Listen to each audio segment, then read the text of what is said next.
So let's take a look at ProCuts for a second. Here's their business summary. ProCuts is dedicated to providing residents of Queensland, South Africa with a quality, cost-efficient, and consistent haircutting experience.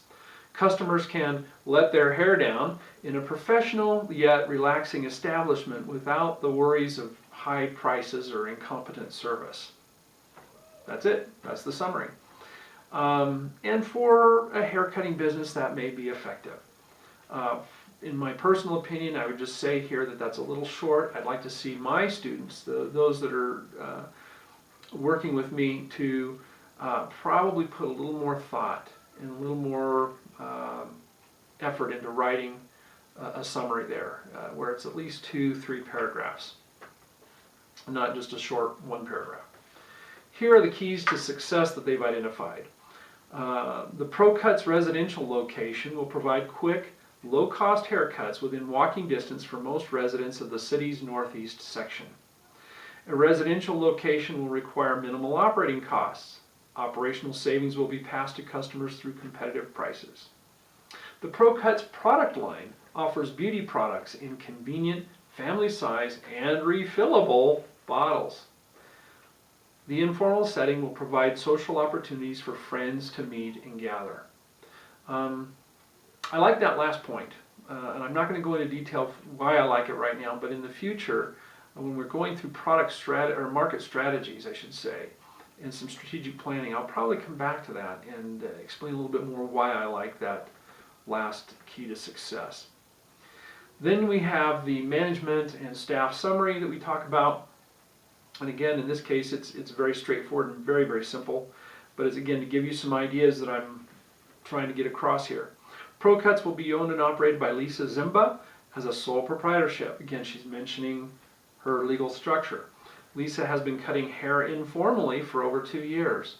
Now, with an increase in repeat clientele, ProCuts has great potential for success. And so then it lists her experience.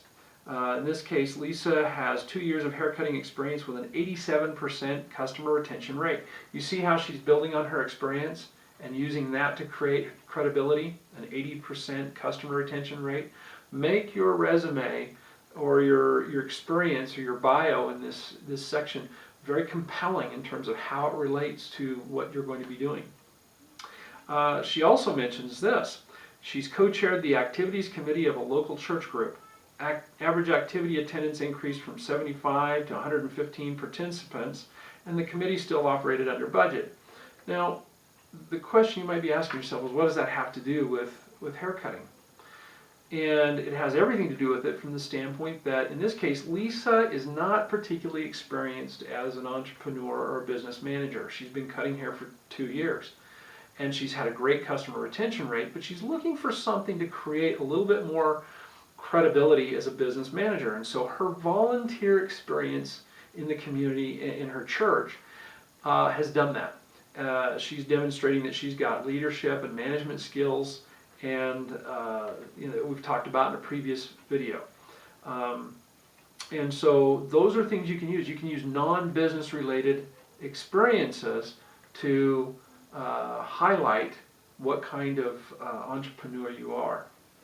And just like Summer Snow, ProCuts has relied upon mentors and coaches to bring that credibility over, that borrowed credibility that you might need to help get your business going. In this case, she's using a distributor for hairstyle products and supplies who has extensive experience in the haircutting industry as a coach and a mentor to help her get her business set up and going.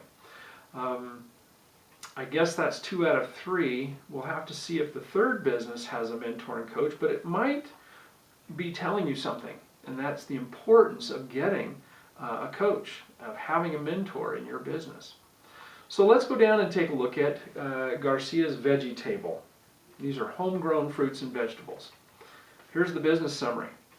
Garcia's Veggie Table is dedicated to providing residents of Machala, Ecuador with high quality, affordable fruits and vegetables.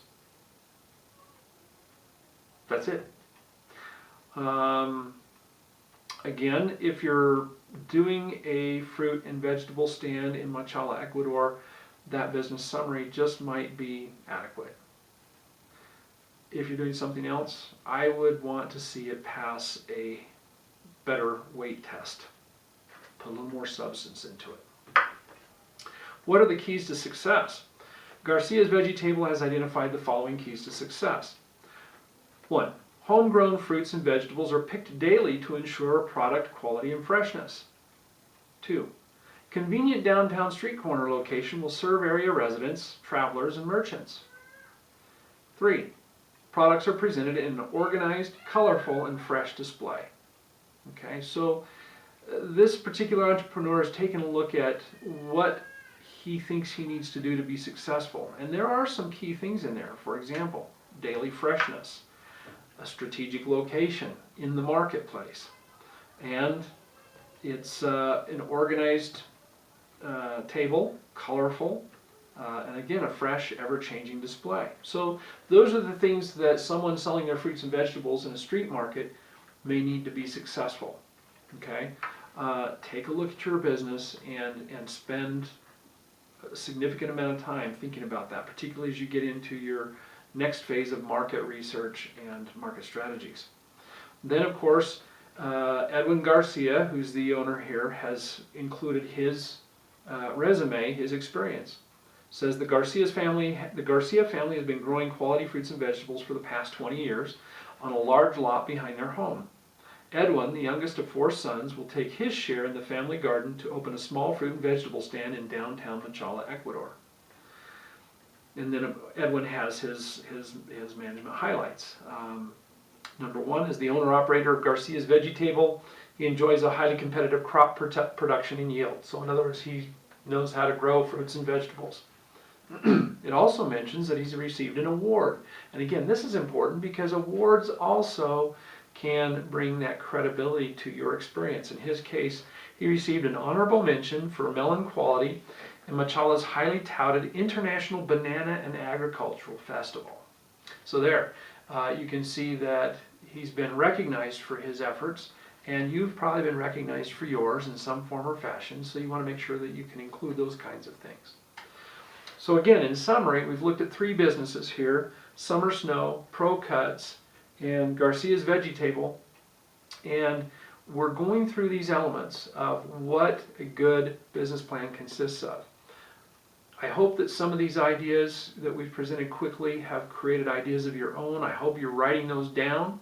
And again, I encourage you to go out to www.professorntprize.com and look at the real live business plans, the ones that we wrote for real clients and real businesses. I don't know if these are real or not. They're straightforward and simple, and that's why I'm using them to teach the points I'm teaching. But there are real ones out there that you can look at and sample and see that they contain these same elements, but they've just gone into a little more detail, a little more thought than some of these perhaps have. But that will definitely spur your creative juices. Good luck, and we'll see you on the next one.